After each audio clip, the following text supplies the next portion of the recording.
Today our topic is the Dietary Reference Intake Values, or DRIs. Let's see, what would be a good illustration to demonstrate how the DRIs are formulated? I know, I'll use the old bean machine setup, where I load a bunch of balls in the hopper and let them bounce their way down a pegboard into columns at the bottom. We can think of each ball as a person with a unique requirement for a nutrient. The need for a nutrient by most people falls close to the middle of the distribution. However, some people may need more of a specific nutrient than others. Perhaps they weigh more or because they metabolize the nutrient quicker than others. On the other hand, some people may need less of a specific nutrient than others. In any case, the need for a nutrient by a population of people is normally distributed and represents our old friend, the bell-shaped curve. Now, if we think about it for a second, that means that the middle of that distribution represents the mean, or the amount of that nutrient that is required by the average person.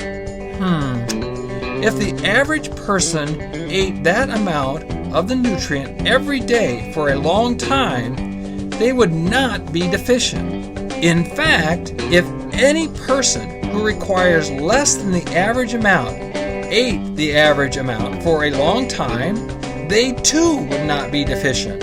However, if you are a person on the other side of the curve, meaning you require more than the average amount, and you eat the average amount of that nutrient, over time, your body's stores of that nutrient will diminish, and you will become deficient. This is true for you and anybody else on the other side of the curve. This average amount of the nutrient is called the estimated average requirement, or the EAR. What happens if everybody in the whole population eats the estimated average requirement of a nutrient? The answer is, over time, half of the population is well nourished, while the other half is deficient or undernourished. So it is not a good idea for experts in nutrition to make that kind of recommendation. Therefore, experts in nutrition got together and formulated a recommendation where almost everybody would be adequately nourished for that nutrient. They increased the amount of nutrient by 2 standard deviations above the estimated average requirement, so that 98% of the population would be adequately nourished. As you remember, the standard deviation unit is the average amount that any person's requirement differs from the mean.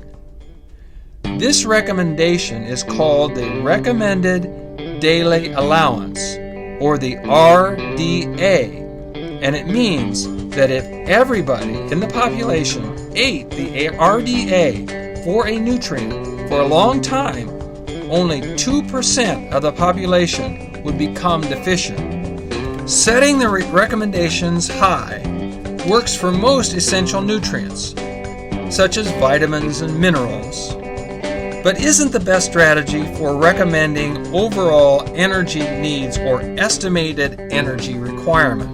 This is because those extra calories would accumulate, resulting in weight gain.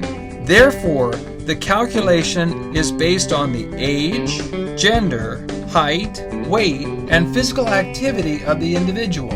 You have already seen a calculation of your EER when you created your profile on the Nutrition Calc Plus program. An RDA can be set for a nutrient only if there is sufficient information. Today, there is not enough scientific study on some nutrients, such as chromium, to set such a precise standard as an RDA. For this and other nutrients, the DRI include a category called the adequate intake. An adequate intake is developed from analyzing the food records of a large group of healthy people to determine how much of a specific nutrient they eat. The thought being that if a person is basically healthy, then they must be getting adequate amounts of all essential nutrients.